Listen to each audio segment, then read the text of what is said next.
Hello, hello. I'm Casey, And I'm Fallon. and this is Render the Darkness. Your fact for the episode is that Abraham Lincoln.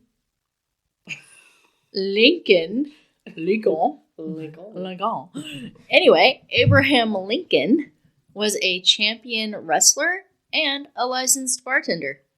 Interesting. Did not know that. That's why it's called Fun Fact. Interesting little tidbit. Now, in the last episode, we talked about the tragic murders of David Faraday, Benny Jensen, and Darlene Ferrin. We also talked about Michael and his survival and his ability to give a description of their attacker. We went over the first letter that was received with the Zodiac symbol, and I mentioned the codes that the 3 newspapers had received. Now, in this episode, we will discuss in much more detail the codes that are known as the 408 ciphers. We will also talk about the Lake Berryessa.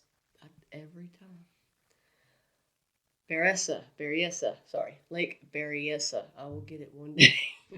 The Lake Berryessa attack. Just to let you know that there are quite a bit of references, like quotes and different things throughout this as well.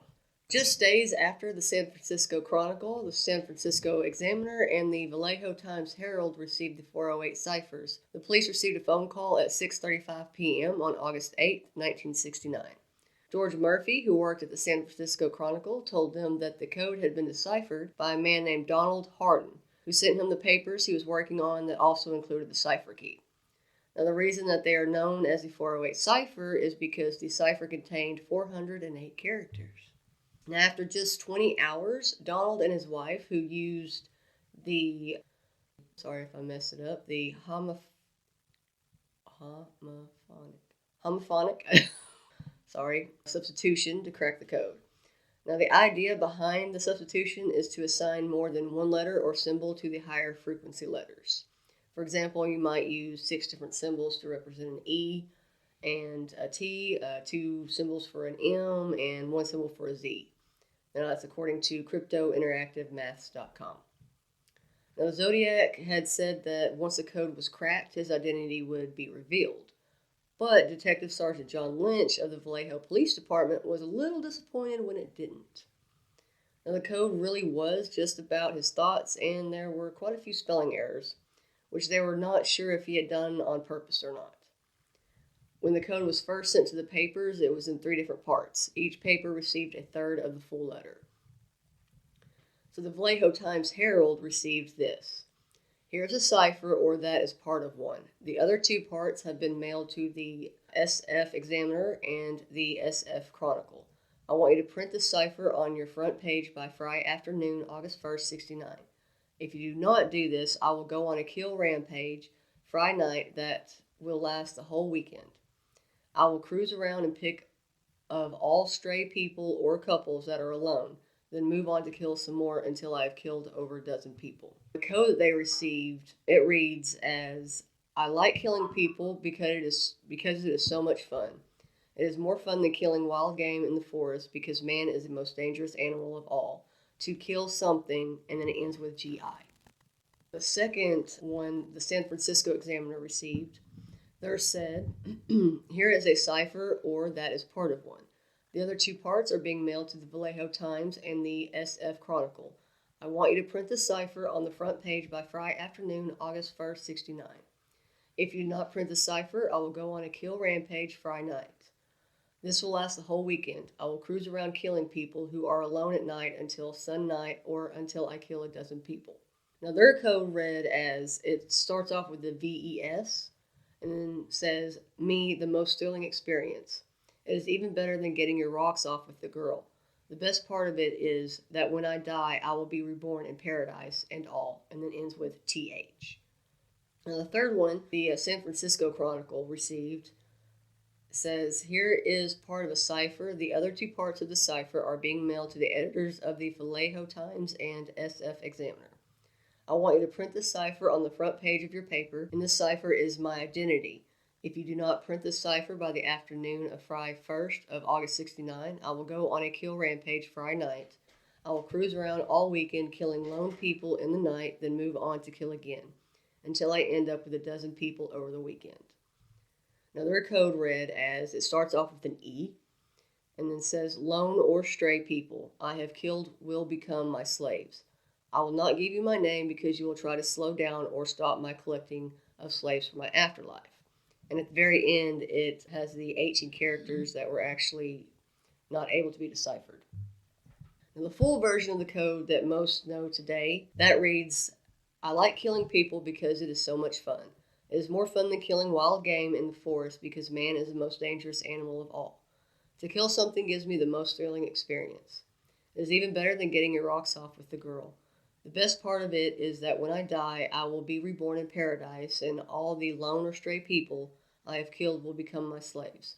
I will not give you my name because you will try to slow down or stop my collecting of slaves for my afterlife." There are people who think that the 18 unsolved characters that are at the end of the cipher on the bottom might have another hidden message.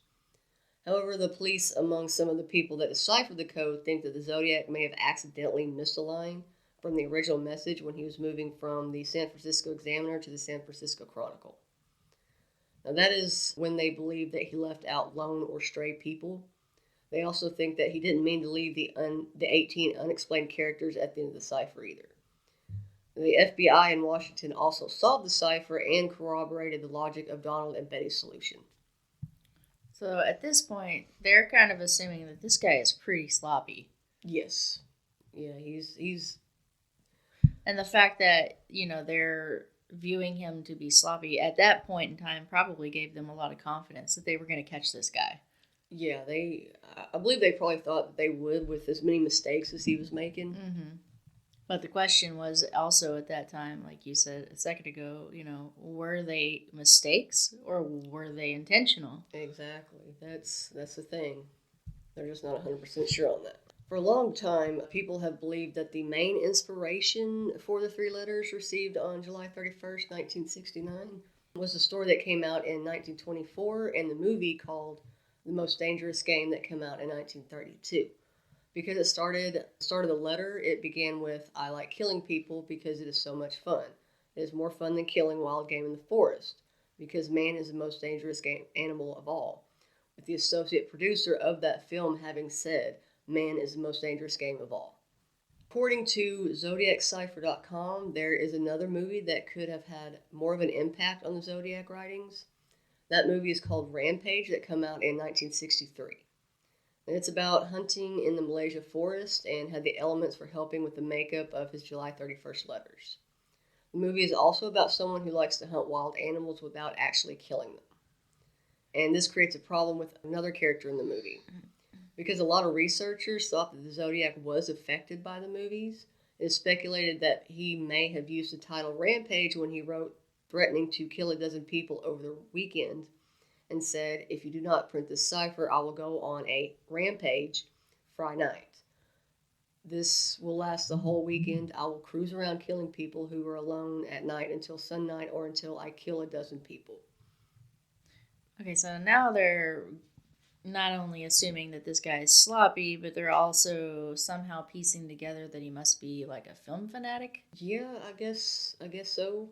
I'm not really sure exactly how they come up with the association to the movies and his Well, message, obviously, if what they said about the movies is accurate, then there is a clear repeatness of, that's not a word, but he clearly is quoting something, but yeah, like I said, there is, a reason why they say that, but those words are in numerous That's movies. what I say, I maybe the one specific line that was said in the first movie, possibly, but to just go with the one word, rampage, which is a pretty common word for people who have killed people to use or intend to become serial killers, I would assume that if they were trying to make a threat, that would be a pretty common word to use. It seemed like a pretty big jump, but maybe they had more than what they were telling people they had at the time that helped them connect those clues together somehow. Yeah, that's very, very possible. Now, the next part, kind of goes into why they think that about the movies. It may not seem really plausible until you know about the crosshairs that was over the movie title in the opening credits. and it was on the poster about the movie as well as the Warner Brothers press book cover. In 408 cipher, the Zodiac did use the words, "Man is the most dangerous animal of all," while the poster and the book cover used the wording, "The woman who was the most dangerous game of all." So the credits, the poster of the movie, and the press book contained "Go on a Rampage," "The Most Dangerous Game of All," and the crosshairs that were used so much by the Zodiac, thus the reasoning behind why many people believe that this could be true. Okay, so now we're going to talk about the Lake Berryessa attack that happened on September 27th, 1969. Brian C. Hartnell was born on July 1st, 1949 in Walla Walla, Washington. His dad's name was Calvin Hartnell, who was born on October 20th, 1923 in Bellingham, Washington, and he passed away on April 3rd, 2016 in Portland, Oregon. His mother's name was Catherine Hartnell. Now, I did try to find more on his mom, but I really couldn't find a whole lot out there. Cecilia. Why did I just go to? Cecilia, which is a very pretty name. Cecilia Ann Shepard was born on January 1st, 1947 in India. Her father's name was Robert Shepard, who was born on September 21st, 1921. I wasn't able to find out when he had actually passed away, but I did find that he might be buried in India. Her mother's name was Wilma Dolores Eller, who was born on July 7th, 1923 in Merced, California. Hopefully I said that correctly as well. And passed away on March 11th, 2006 in Redding, California. She had a sister named Kathleen Sharon Alice Shepard Schreckengost O'Bannon, who was born in 1949 and passed away on July 6, 2016 in Portland, California. On September 27th, 1969, Brian and Cecilia were enjoying each other's company while having a picnic by the Twin Oak Ridge at Lake Berryessa.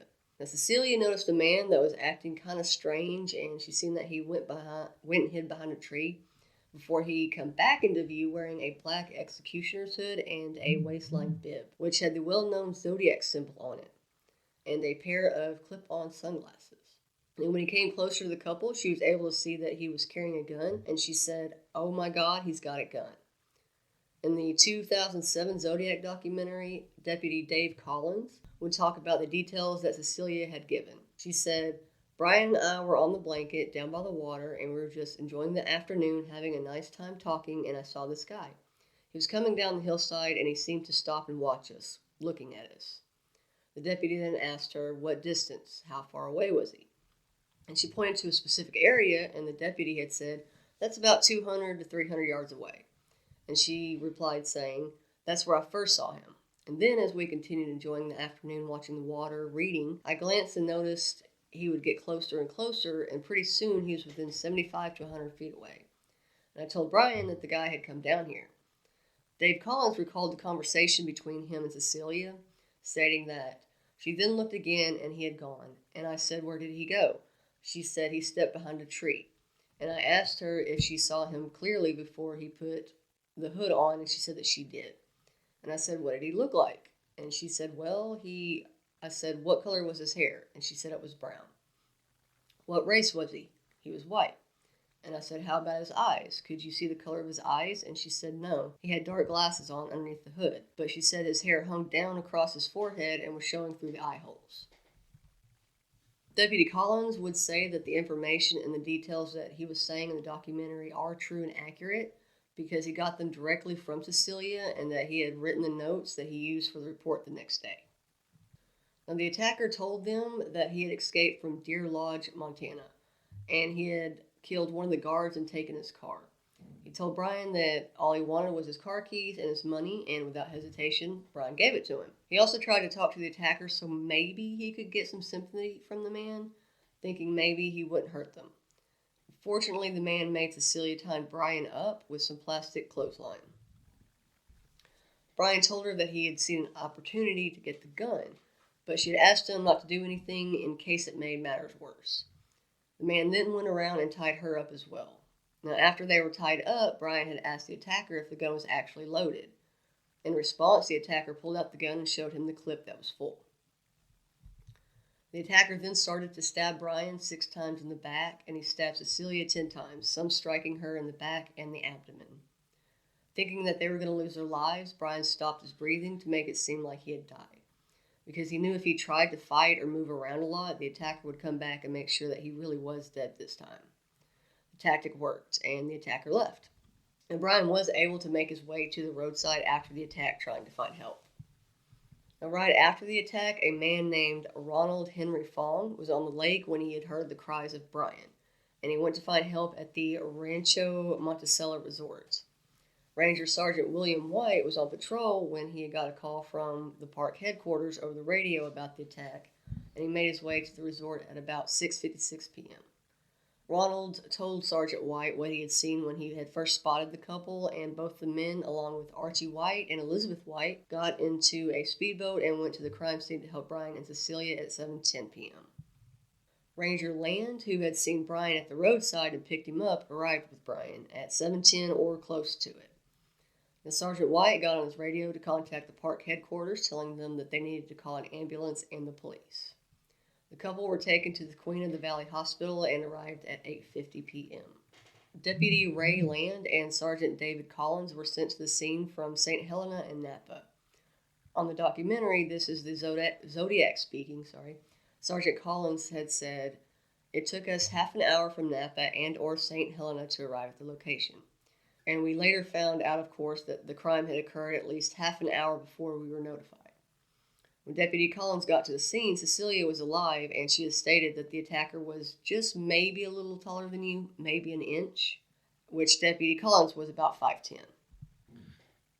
So there was two Collins? There was a Deputy Collins and a Sergeant Collins? Deputy Ray Land and Sergeant David Collins? Yeah. So is that two people? Deputy Ray Land? Yeah, and then Sergeant, because down here you start calling Collins Deputy Collins instead of... So was there two different? Yeah, it's supposed to be Deputy Sergeant David Collins, I believe, and I think I accidentally just left out the sergeant there. Okay, I just thought maybe there was... No, I'm sorry. I just thought maybe there was another person. No, it's the same. I just left out that part. Oh, okay. Sorry. Sorry. No, you're fine. I just was confused. I was like, okay, so there was 3 of them? Sorry. No, you're fine. That was my fault. I missed that there. Brian and Cecilia Brian and Cecilia survived the attack, but unfortunately, 2 days later, Cecilia would pass away because of her injuries due to internal and external hemorrhage from the knife wounds. That's sad. Yeah.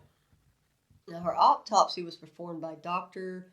D. Pietris, and he stated that his opinion, the blade was 9 to 11 inches long and 1 inch wide, and may have been sharpened on both sides. He said that the blade was like a bayonet and that her wounds indicate that it was a very heavy or sturdy blade. Now, the next day, Brian was interviewed by Sergeant John Robertson at the hospital, and he said that when he was talking to the attacker, the man told him, "I just got out of some prison in Montana." Brian tried to remember the name of the prison and said, quote, "It's some double name like Fernlock or something." Sergeant Robertson helped him along by saying, "It's Lodge." And Brian said, "Oh, yeah, at least we know we're together on that." And Robertson said, "Mountain Lodge Prison," or something of that nature. Brian then said, "Yeah, he broke out and had to kill a guard getting out."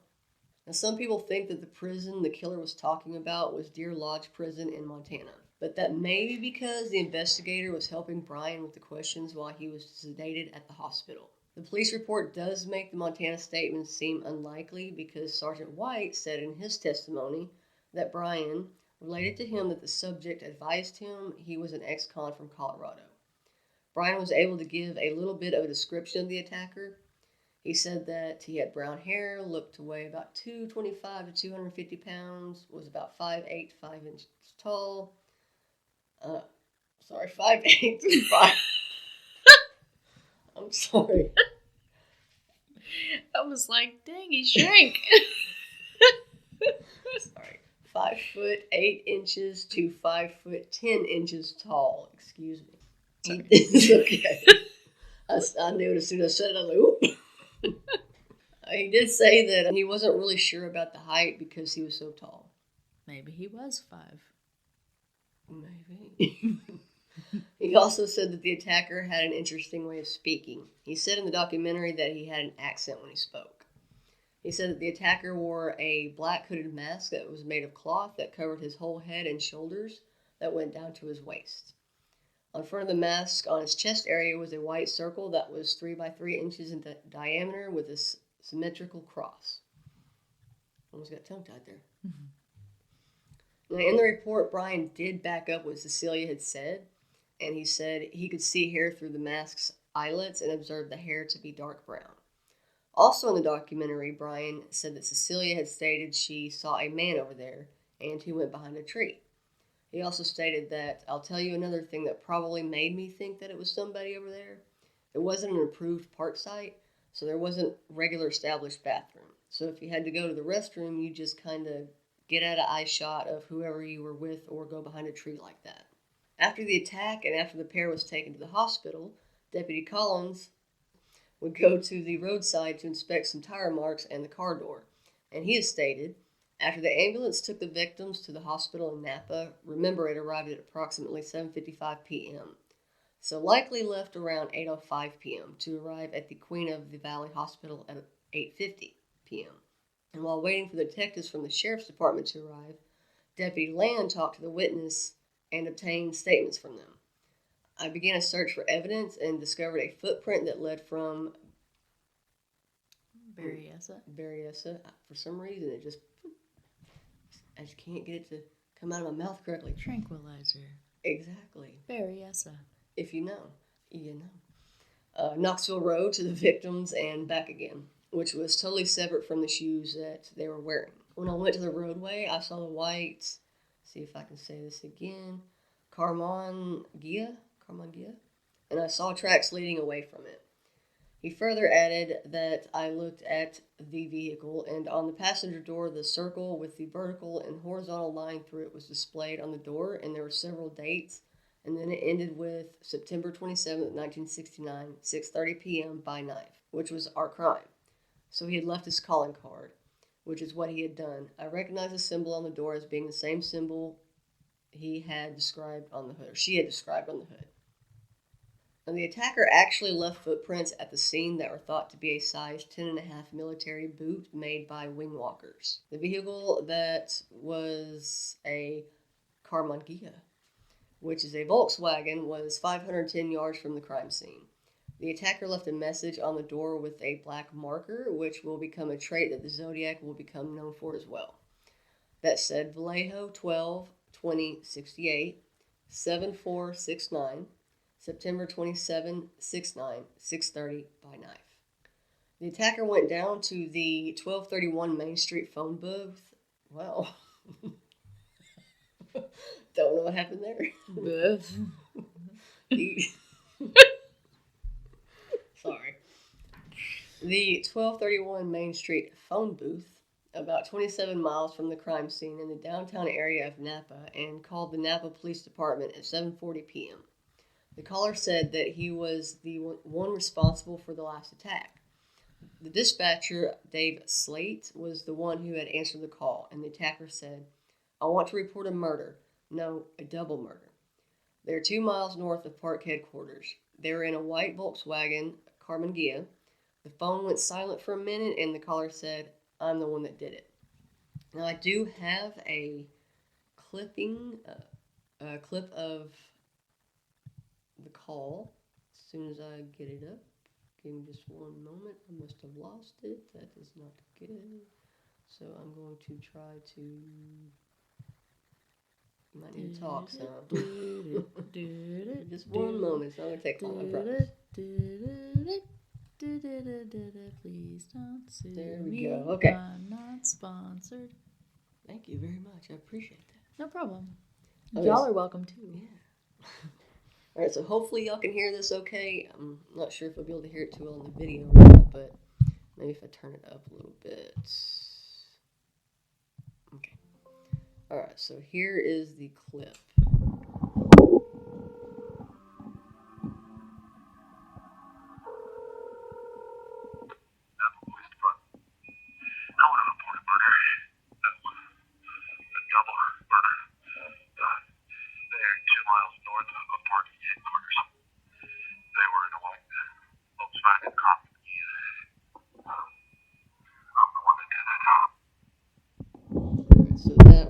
actual clip of the phone call that he made. A police report stated, the reporting officer then approached the phone booth and noted the receiver of the phone was off the hook and laying on the shelf with the mouthpiece directly under the phone unit. The earpiece protruding to the south and the openings on the receiver facing the east wall of the booth, the folded door being the south enclosure of the booth. At about 3:30 p.m., September 27th, 1969, so earlier that day, 3 women went to the Pacific Union College, had left their car at a location that was 2 miles north of the A&W Root Beer stand on Knoxville Road. When the women got out of their car to go sunbathe, they seen a man driving a silver or light blue Chevrolet 2-door sedan that had California plates pull up to the back of their car who just sat there. And they think that he stayed in his car for 30 minutes before they saw him again, watching them around 40 to 50 feet away. When one of the women would look his direction, he would avoid eye contact, making the women a little suspicious of him. They described him as being between 28 to 40 years old, looked to weigh around 200 to 225 pounds. He was 6 feet tall, had black hair that was styled. They said that he also had round eyes and thin lips. They said that he was a good-looking guy with a muscular build. He was wearing dark pants and a dark pull-down shirt. One of the women said that she thought she seen a white belt around his back, or maybe it was a white shirt hanging out. Another woman said that he had been wearing a black short-sleeve sweatshirt that was bunched up in front, and she also talked about a white shirt hanging out. They decided to leave around 4:30 p.m. and seen that his car was no longer there, according to ZodiacCipher.com. The police report stated that after the women had arrived at 3:30 p.m., approximately 1/2 hour had passed, which would be 4 p.m. They observed what appeared to be the same subject standing with 40 or 50 feet of them, apparently observing them. The subject hung around the area for approximately 30 to 45 minutes, which would be 4:30 to 4:45 p.m. Then the girls observed him walking up the hill. But on another page of the report it stated, the 3 girls left the area about 4:30 p.m. and the subject's vehicle was gone. So the time the man left was estimated to be between 4:30 and 4:55 p.m. Now, theory on Zodiac cipher is that maybe the attacker was going to target the women first. Because remember, Brian said that the attacker had a knife and cut-up rope in his back pocket. Now, maybe the women confused the white clothesline rope for a white shirt. And maybe the attacker, for some reason, got scared or something turned him off on that attack. And instead decided to go after Brian and Cecilia. Now, here are the 2 different descriptions and accounts. First one is, there's 4 different ones, but so the first one is a subject driving a late model silver blue Chevrolet 2-door sedan. The subject was described as 6 foot tall, weighing 210 pounds, muscular build, rather nice looking. Vehicle described as a 1966 or 1967 light blue Chevrolet with California plates. Witness believes the vehicle was a 2-door sedan and described the taillights as long rather than round. And that was the second one. The third one says, subject was described as approximately 28 years of age, 6'1" to 6'2", 200 to 225 pounds, black hair, possibly styled, with a part on the left, round eyes, thin lips, medium nose, straight eyebrows, small ears, well built, rather nice looking. The last one says, vehicle was described as a late model Chevrolet, sky blue in color. The rear taillights appeared to be long rather than round. She described the subject as 6 foot tall, stocky build, about 200 pounds, black short-sleeved sweater shirt, dark blue slacks, and straight dark hair neatly combed. She guessed his age at approximately 30 years. Now, after the attack, the police and the media kept an important detail from the public. They were hoping by doing this that if someone called again, saying that they were the attacker, that the person gave that detail, they would know for sure that it really was the attacker.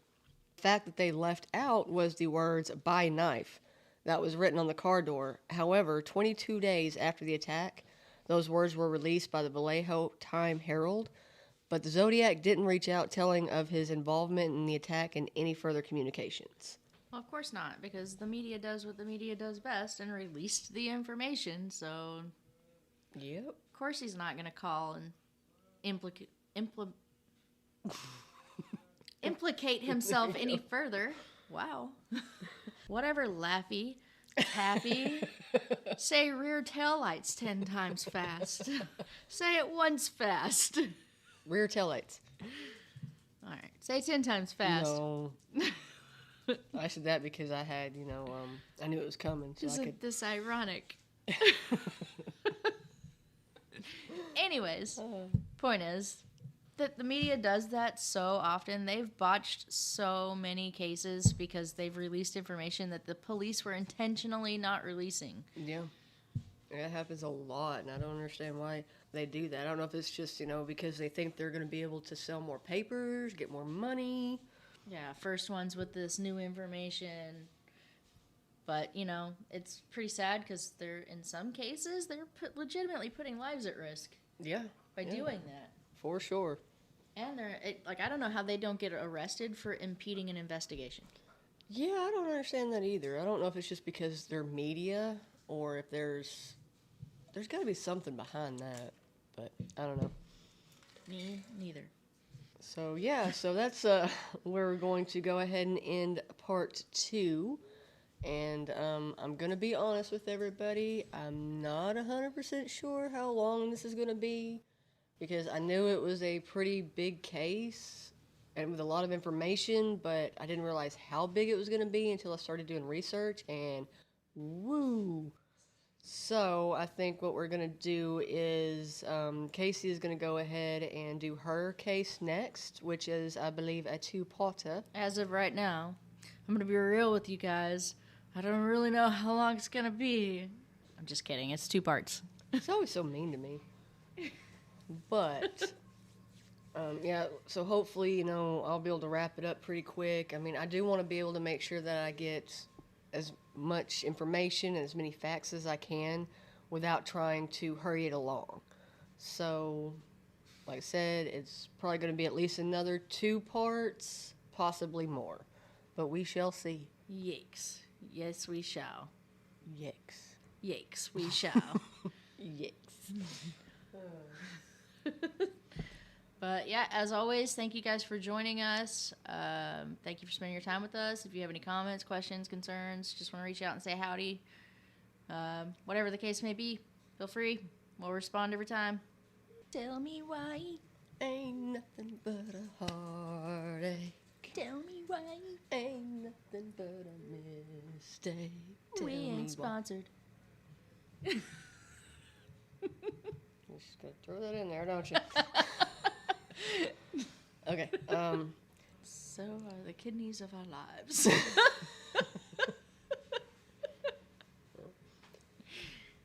We do want to also let you know that if you are watching the YouTube video of this, the ending is going to be a little bit different because we did have a little bit of some technical difficulty with the audio. Like that. Yeah, it was pretty bad, so we wanted to correct that. We didn't want to put anything out that was subpar. Well, anything more subpar than what we already put out. I was thinking that in my head, but I didn't want to say it. Turlights. Implications. And we also want to let you know that the reason why this is late is because of the technical difficulties that we had. Yeah, we had a lot. For Yeah. some reason, the universe did not want this piece of this episode to come out. No. But we have prevailed. Wahaha. Oh. Took us a little bit of time to do it, but we did get there. Let me do it right. What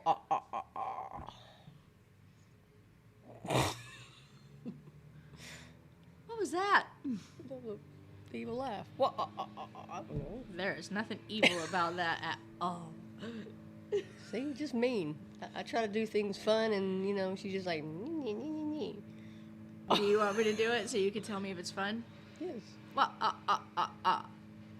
Yeah. See. Yay. Is that fun? I enjoyed it. Okay. Teach your own. Yeah, we just have different. See, I think things like jokes are fun. I like jokes too if they're good. How does the solar system throw a party?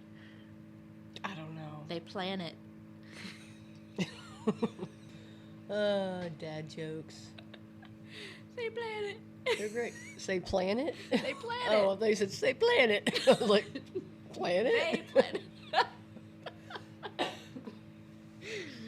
y'all were curious who's in charge.